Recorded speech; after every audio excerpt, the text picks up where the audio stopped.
नमस्कार विद्यार्थी मित्रांनो, आज आपण इयत्ता 10वी आपला विषय आहे गणित भाग 2. ह्यामध्ये आपण पाचवे प्रकरण निर्देशक भूमिती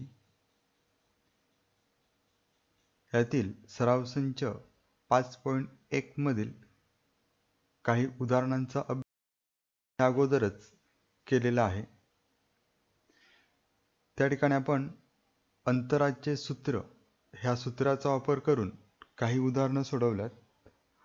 आज सुद्धा आपण त्याच अंतराच्या सूत्राचा वापर करून उदाहरणं सोडवणार आहोत. आपण सराव संच 5.1 मधलं पाचवं उदाहरण घेऊया. उदाहरण बघा. P2 ऋण 2 Q 7 3 R 11 ऋण 1 S 6 ऋण 6 हे शिरोबिंदू असलेला चौकोन समांतरभुज आहे हे दाखवा. ह्या प्रश्नामध्ये आपल्याला 4 शिरोबिंदू दिलेले आहेत आणि सांगितलंय की हा जो चौकोन आहे हा समांतरभुज आहे हे दाखवा. आता समांतरभुज आहे हे दाखवा म्हणजे तर त्याच्या समोरासमोरील बाजू ह्यांची लांबी समान असायला पाहिजे. त्याचप्रमाणे त्यांच्या कर्णांच्या संदर्भात गुणधर्म लागू पडतात की नाहीत हे आपल्याला बघायचं आहे, दाखवायचं आहे. समजा आता ह्या ठिकाणी समांतरभुज चौकोनाच्या ऐवजी समभुज चौकोन असता तर, किंवा आयत किंवा चौरस. हे जे चौकोन आहेत समांतरभुज चौकोन, समभुज चौकोन, आयत किंवा चौरस सर्वांसाठी जवळपास एकाच पद्धतीने आपल्याला जायचंय. शेवटी उत्तर लिहिताना थोडासा बदल होतो. हा बदल लक्षात घेतला की आपल्याला उदाहरण सोडवणं सोपं जातं.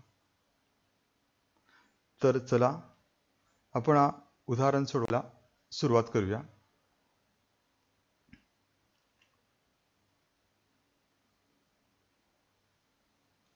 P2 ऋण 2 Q 7 3 R 11 ऋण 1 S 6 ऋण 6 हे शिरोबिंदू असलेला चौकोन आहे.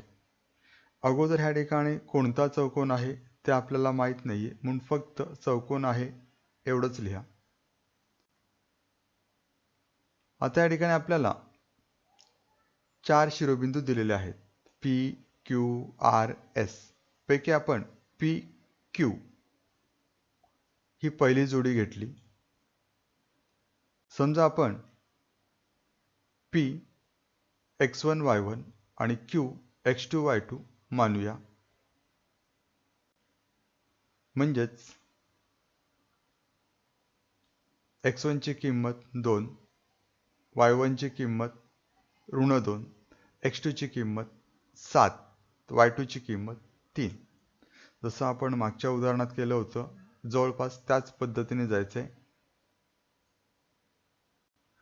अंतराच्या सूत्रानुसार, अंतराचं सूत्र सर्वांनाच परिचित आहे. डिस्टन्स PQ बरोबर वर्गमुळात x2 वजा x1 कंसाचा वर्ग अधिक y2 वजा y1 कंसाचा वर्ग. हे झालं आपलं अंतराचं सूत्र. त्या सूत्रामध्ये आपण किमती टाकून घेऊया.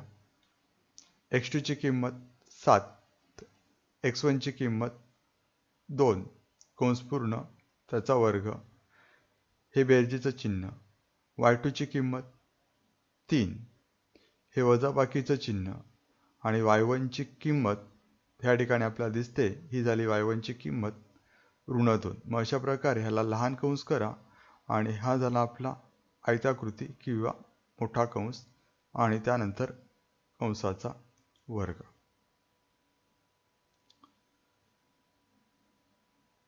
ह्या ठिकाणी जर बघितलं आपण 7 वजा 2 म्हणजे एक धनसंख्या, एक ऋण संख्या, वजा बाकी आणि मोठ्या संख्येचं चिन्ह. धनसंख्या 7 म्हणून तिचं चिन्ह धनचिन्ह ह्या ठिकाणी आपण दिलं. त्याचप्रकारे आपण ह्या दुसऱ्या कंसामध्ये बघूया. ह्या ठिकाणी ऋण आणि ऋण हे चिन्ह दिसतंय. मग जर अशा प्रकारे असेल आणि त्यांचा जर गुणाकार असेल तर ह्या ऋण ऋण ह्यांचा गुणाकार होतो धन, म्हणजेच 3 अधिक 2 कंस पूर्ण आणि त्याचा वर्ग. या ठिकाणी 3 अधिक 2 5,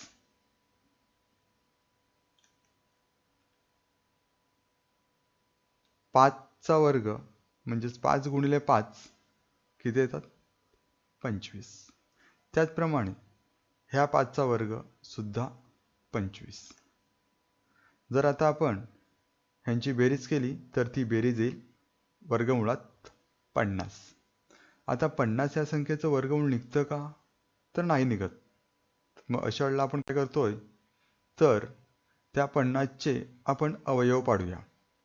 बघा तर अवयव 5 गुणिले 5 गुणिले 2 म्हणजेच डिस्टन्स PQ बरोबर 5 कर्णित 2 किंवा त्यालाच आपण सांगतो वर्गमुळात 2.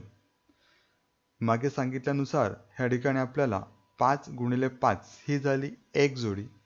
ह्या ठिकाणी जर आपण ह्या कर्णीची कोटी बघितली तर कर्णीची कोटी काहीच दिसत नाही, ती झाली कोटी 2. म्हणून ह्या ठिकाणी आपल्याला अशा प्रकारे ह्या दोघांच्या जोडीमधून एकच 5 बाहेर काढता येतात. हे झालं डिस्टन्स PQ बरोबर 5 कर्णित 2. हे झालं आपलं विधान क्रमांक 1. आता जे आपले 4 शिरोबिंदू आहेत, पहिली जोडी घेतली आपण PQ, आता दुसरी घेऊया आपण QR. त्यांचे निर्देशक लिहून घेतले आपण. समजा Q x1 y1 आणि R x2 y2 मानूया. मानल्यानंतर त्यांच्या किमती आपण घेऊया. x1 7, y1 3, x2 11, y2 ऋण 1. पुन्हा आपण अंतराच्या सूत्रानुसार सूत्र लिहून घेतल्यानंतर ह्या सूत्रामध्ये आपण किमती टाकून घेऊया. बघा तर x2 ची किंमत आहे 11 वजा x1 ची किंमत 7 कंस पूर्ण त्याचा वर्ग अधिक y2 ची किंमत ऋण 1 हे वजाबाकीचं चिन्ह आणि y1 ची किंमत 3. म्हणजे अशा प्रकारे आपण ह्या पायरीमध्ये सर्वांच्या किमती लिहून घेतल्या.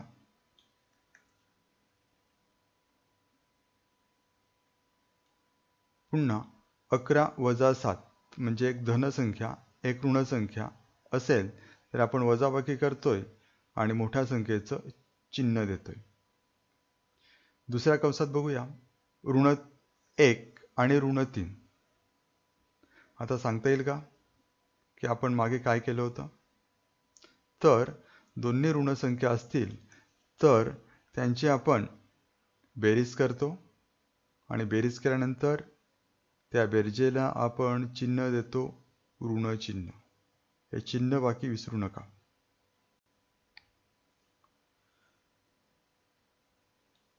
4 चा वर्ग 16 अधिक ऋण 4 म्हणजेच ऋण 4 गुणिले ऋण 4 चा वर्ग केल्यानंतर तो सुद्धा येतो धन 16. आणि ह्या दोघांची बेरीज आपण जर केली तर ती बेरीज येईल 32 वर्गमुळात 32. पुन्हा आपल्या पुढे प्रश्न येतोय की 32 ह्या संख्येचं वर्गमूळ निघत नाही.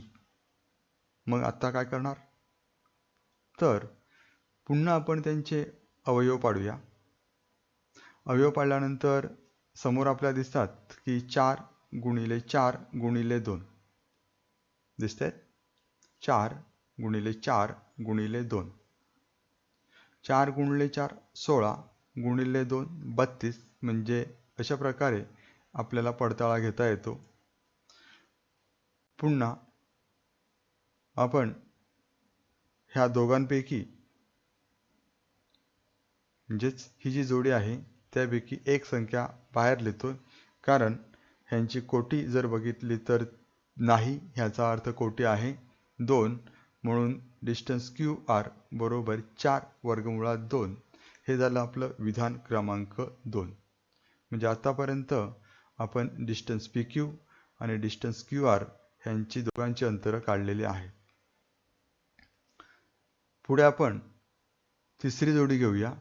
बिंदू R आणि बिंदू S. त्यांचे निर्देशक लिहून घेतले. समजा R x1 y1 आणि S x2 y2 मानूया. मग ह्या ठिकाणी आपण जर त्यांच्या किमती घेतल्या, x1 बरोबर 11 आणि y1 ची किंमत ऋण 1, x2 बरोबर 6 आणि y2 ची किंमत ऋण 6. अंतराच्या सूत्रानुसार आपण सूत्र लिहून घेऊया. आपल्या सूत्रामध्ये बदल होत नाही, जसं आहे तसंच लिहितोय. फक्त आपला जो बदल होतोय तो ह्या ठिकाणी जे शिरोबिंदू दिले आहेत RS, म्हणून ह्या ठिकाणी फक्त आपण RS हेच शिरोबिंदू घेतोय. त्यानंतर जसं सूत्र आहे त्याच प्रकार लिहितोय. ह्यांच्या आपण किमती टाकून घेऊया. डिस्टन्स RS बरोबर वर्गमुळात, हे झालं वर्गमुळाचं चिन्ह देताना शेवटपर्यंत ही रेषा आली पाहिजे. पहिल्या कंसामध्ये x2 ची किंमत येते 6 वजा x1 ची किंमत येते 11 कंस पूर्ण कंसाचा वर्ग अधिक दुसऱ्या कंसामध्ये आता y2 ची किंमत ऋण 6, हे वजाबाकीचं चिन्ह आहे तसंच लिहा. त्यानंतर y1 ची किंमत येईल ऋण 1. ह्या ठिकाणी जर अशा प्रकारे ऋण चिन्ह असतील तर हा लहान कंस करा आणि त्यानंतर पूर्ण हा मोठा कंस, आयताकृती कंस, आणि त्या कंसाच्या बाहेर वर्ग लिहायला विसरू नका.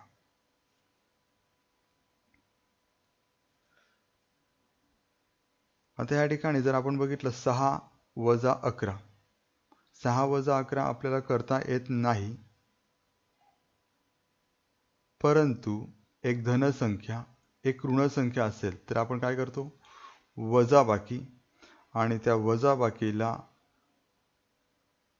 चिन्ह देतोय मोठ्या संख्येचं. म्हणून 11 वजा 6 वजाबाकी येते 5, आणि 11 ह्या संख्येला ऋणचिन्ह आहे, मोठी संख्या, म्हणून उत्तराला सुद्धा ऋणचिन्ह. आता ह्या ठिकाणी बघा, ऋण ऋण हे गुणाकाराच्या स्वरूपात आहेत, म्हणून त्यांचा गुणाकार होईल धन. हे भाग आपले ह्यापूर्वी झालेले आहेत, तरीही थोडंसं लक्ष द्या, चिन्ह चुकू नका. डिस्टन्स RS बरोबर वर्गमुळात ऋण 5 चा वर्ग, जसं आहे त्याच प्रकारे लिहिलं, हे धनचिन्ह बेरजेचं. ह्या ठिकाणी मात्र ऋणसंख्या धनसंख्या, पुन्हा त्याच प्रकारे एक धनसंख्या असेल एक ऋणसंख्या असेल तर आपण काय करतोय, वजाबाकी, आणि त्याला कोणत्या संख्येचं चिन्ह देतोय, तर मोठ्या संख्येचं चिन्ह देतोय. म्हणजे अशा प्रकारे जर आपण लक्षात ठेवलं तर आपलं उदाहरण किंवा आपलं उत्तर चुकणार नाही.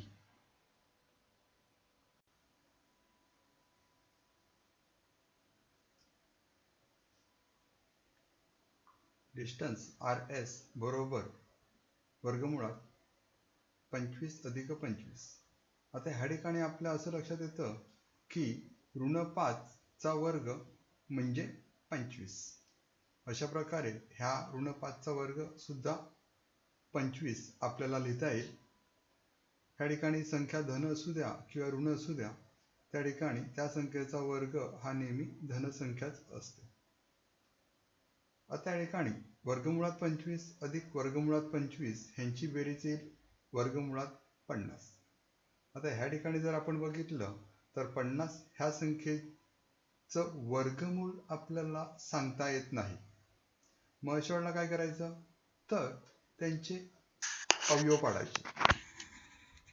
अवयव पाडायचे म्हणजे ह्या ठिकाणी आपण त्यांचे अवयव समजा ह्या प्रकारे पाडले.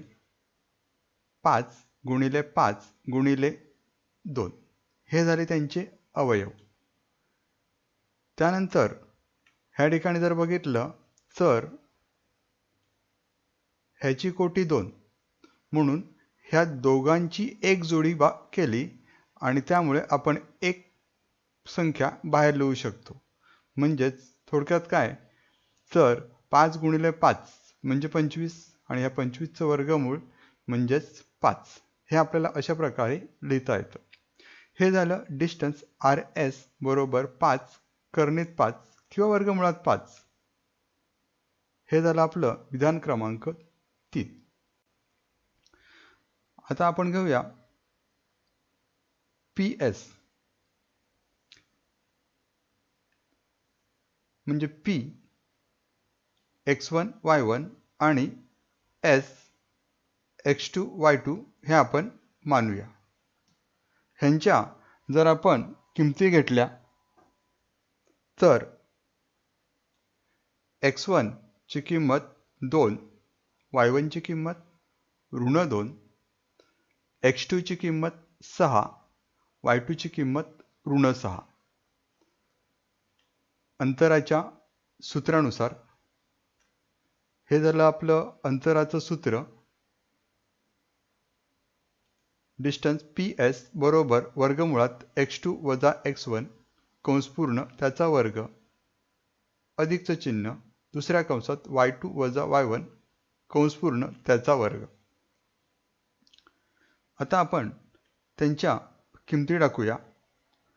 डिस्टन्स PS बरोबर x2 ची किंमत 6 वजा x1 ची किंमत 2 कंस पूर्ण त्याचा वर्ग अधिक y2 ची किंमत ऋण 6 हे ऋण चिन्ह आणि y1 ची किंमत ही झाली ऋण 2.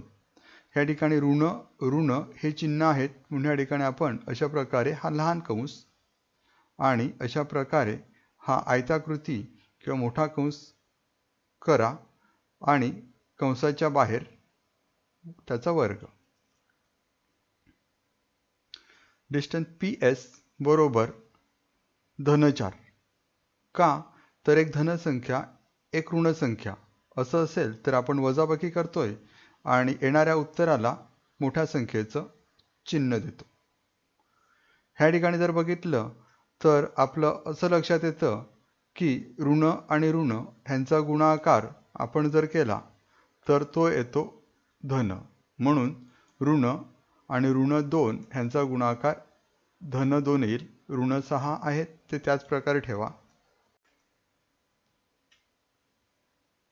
डिस्टन्स PS बरोबर वर्गमुळात हे धन 4 आहेत तसेच ठेवा, त्यात सध्या बदल करू नका. अधिक पुन्हा ठिकाणी एक ऋण संख्या एक धन संख्या असेल तर आपण काय करतो, वजाबाकी करून त्याला मोठ्या संख्येचं चिन्ह देतो. धन 4 चा वर्ग 16 तसंच ऋण 4 चा वर्ग सुद्धा 16. मागे पण सांगितलं होतं की संख्या धन असू द्या किंवा ऋण असू द्या त्यांचे वर्ग हे नेहमी धनसंख्याच येतात. ह्यांची जर बेरीज केली तर 16 अधिक 16 32. आता पुन्हा आपल्याकडे प्रश्न येतो की 32 ह्या संख्येचं वर्गमूळ काढता येत नाही. म्हणजेच त्याचे अवयव पाडावे लागतील. अवयव पाडल्यानंतर त्या ठिकाणी साधारणतः अवयव ह्या प्रकारे येतात. आता 32चे अवयव पाडताना अगोदर 16 गुणिले 2, मग 16चे पुन्हा 4 गुणिले 4, एक जोडी तयार झाली. मग याचे आणखीनही अवयव पाडू नका, पाडले तरी चालतील, नाही पाडले तरी चालेल. 4 गुणिले 4 गुणिले 2 म्हणजे त्यांचा गुणाकार आला 32. म्हणजे अशा प्रकारे पुन्हा ह्या जोडीमधून 1 4 आपण बाहेर काढले तर आपल्याकडे येतं डिस्टन्स PS बरोबर 4 कर्णित 2. हे झालं डिस्टन्स PS आणि हे झालं आपलं विधान क्रमांक 4. अशा प्रकारे आपण आतापर्यंत 4 बाजूंची लांबी म्हणजेच अंतर काढलेलं आहे. PQ, QR, RS आणि PS. त्यांची लांबी काढूया. पहिले घेऊया PR, हा एक कर्ण आणि राहिला तो दुसरा कर्ण म्हणजेच QS. अगोदर आपण PR 2 ऋण 2 आणि R 11 ऋण 1 ह्यांचं आपण अंतर काढूया. P x1 y1 आणि R x2 y2 मानूया. ह्यांच्या किमती जर आपण लिहिल्या तर त्या ह्या प्रकारे येतात. x1 बरोबर 2, y1 बरोबर ऋण 2, x2 बरोबर 11 आणि y2 बरोबर ऋण 1. ह्या झाल्या त्यांच्या किमती. अंतराच्या सूत्रानुसार आपल्याला सूत्र लिहायचं आहे. डिस्टन्स PR बरोबर वर्गमुळात पहिल्या कंसात x2 वजा x1 कंसाचा वर्ग अधिक y2 वजा y1 कंसाचा वर्ग. ह्या सूत्रात आपण किमती टाकून घेऊया. x2 ची किंमत 11 वजा x1 ची किंमत 2 कंस पूर्ण त्याचा वर्ग अधिक y2 ची किंमत ऋण 1 हे वजाबाकीचं चिन्ह आणि y1 ची किंमत ऋण 2. उदाहरणं अतिशय सोपी आहेत. फक्त आपल्याला बेरीज वजाबाकी कशा प्रकारे करावं, चिन्हांचा जर बदल समजला तर हे प्रकरण अतिशय सोपं आहे. त्याच पायऱ्या, त्याच क्रिया पुन्हा पुन्हा येतात. उदाहरणार्थ बघा, फॉर एक्झाम्पल एक धनसंख्या 11, एक ऋणसंख्या 2. आता एक धनसंख्या एक ऋणसंख्या असताना आपण काय करतो? साधं सोपं आहे, वजाबाकी. आणि चिन्ह कोणतं देतोय? तर मोठ्या संख्येचं. 11ला जर धनचिन्ह आहे तर ह्या ठिकाणी 9 ह्या संख्येला सुद्धा धनचिन्हच येईल. ह्या ठिकाणी सुद्धा आपल्याला अगोदर ज्या कृती केल्या त्याच करायच्या आहेत. ऋण कंसामध्ये ऋण 2 म्हणजे ह्या ठिकाणी ऋण ऋण ह्यांचा गुणाकार जर बघितला तर धन येतो. प्रकरणाच्या सुरुवातीपासून आपण त्याच क्रिया वारंवार करतोय. पुन्हा या ठिकाणी जर बघितलं तर डिस्टन्स PR बरोबर हे 9 आहेत त्याच प्रकारे ठेवले. हे अधिकचं चिन्ह सुद्धा तसंच. आता ह्या ठिकाणी जर आपण बघितलं तर एक धनसंख्या एक ऋणसंख्या, साहजिकच आहे. एक धनसंख्या आणि एक ऋणसंख्या असल्यानंतर आपण वजाबाकी करतोय आणि त्या वजाबाकीला आपण मोठ्या संख्येचं चिन्ह देतोय. आता डिस्टन्स PR बरोबर ह्या 9 ह्या संख्येचा वर्ग 81 अधिक एकाचा वर्ग 1. मग 81 अधिक 1 ह्यांची जर बेरीज केली तर ती बेरीज येते 82. म्हणजे डिस्टन्स PR बरोबर वर्गमुळात 82. आता 82चं वर्गमूळ निघते का? नाही निघत. अवयव पाडले तर प्रयत्न करा. 82चे अवयव पाडले तर ते येते 41 गुणिले 2. 2 ह्या संख्येचे अवयव पडत नाहीत. किंवा 41 ह्या संख्येचे सुद्धा अवयव पडत नाहीत. म्हणून ह्या ठिकाणी डिस्टन्स PR बरोबर वर्गमुळात 82 हे असंच ठेवा. हे झालं आपलं विधान क्रमांक 5. हा आपण कर्ण PR ची लांबी काढली.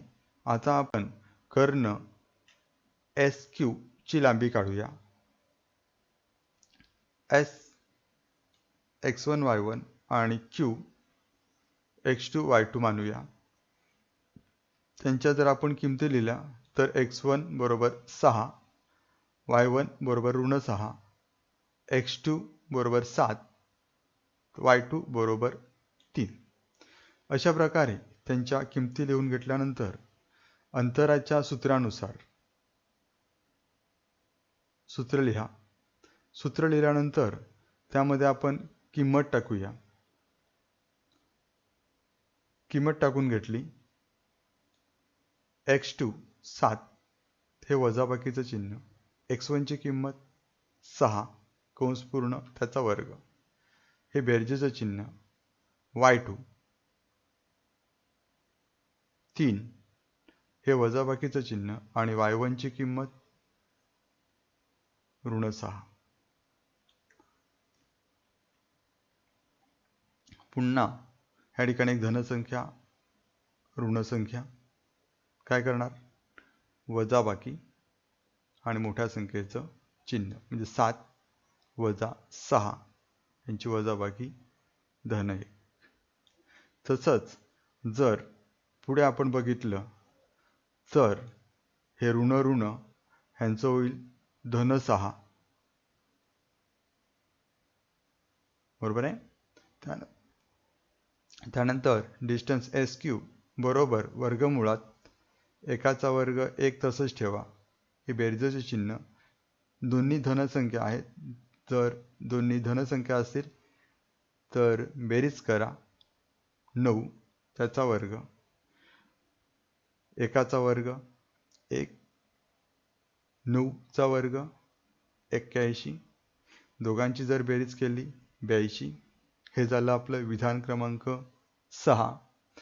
ह्या ठिकाणी आता पुन्हा वर्गमुळात 82 चं वर्गमूळ निघत नाही किंवा त्याचे अवयवही पडत नाहीत. अवयव पडत नाहीत म्हणजे मगाशी तुम्हाला मागचा जो कर्ण आपण काढला त्यावेळेला स्पष्टीकरण दिलेलं आहे.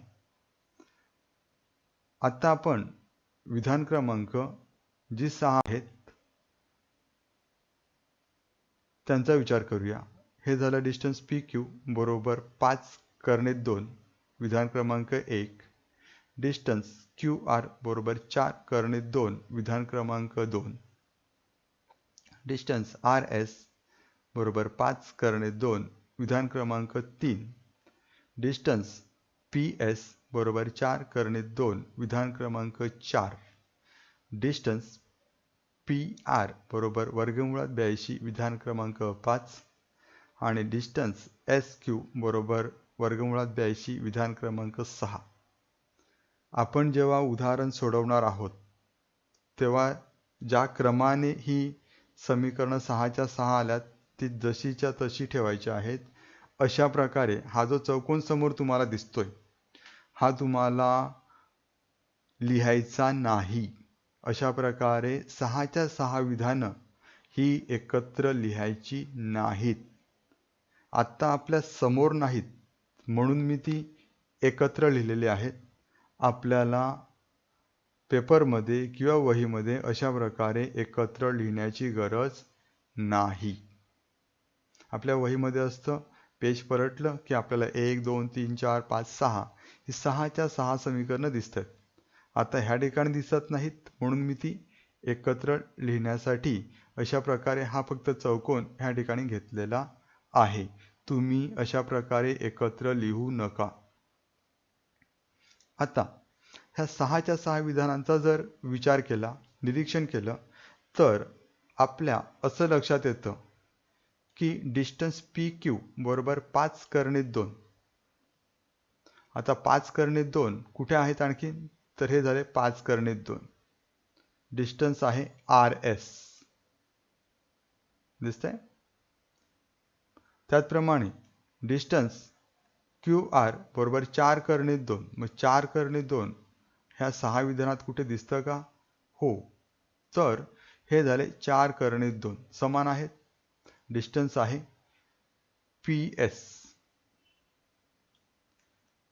त्याचप्रमाणे जर आपण बघितलं तर वर्गमुळात 82 आणि वर्गमुळात 82 हे सुद्धा समान आहेत ह्या प्रकारे. मग ह्या ठिकाणी आपण विधान 1, 2, 3, 4, 5 आणि 6 वरून आपल्याला असं सांगता येईल की PQ बरोबर RS. मगाशीच आपण बघितलं की 5 कर्णित 2 आणि डिस्टन्स QR आणि डिस्टन्स PS हे समान होते.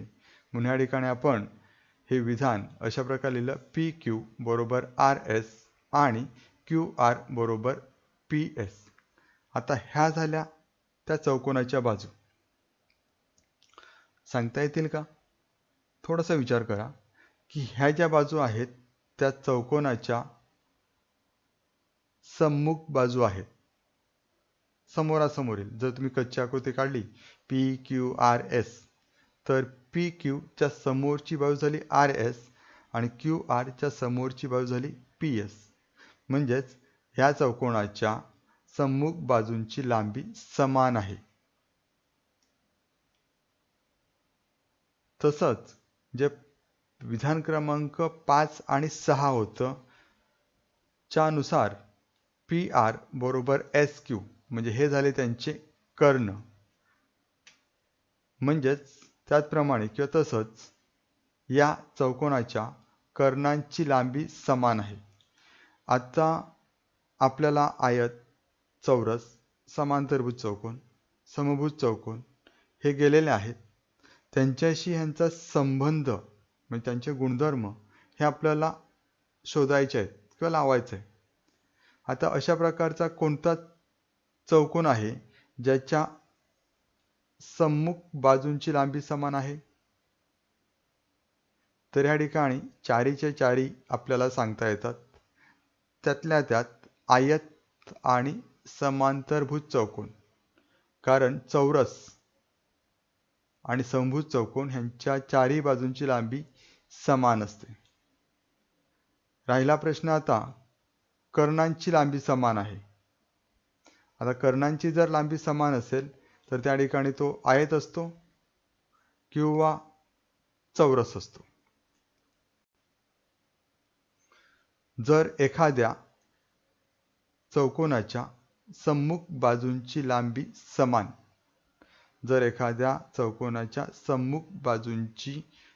समान आणि कर्णाची लांबी समान असेल तर तो आयत असतो. आयत म्हणजेच काटकोन चौकोन.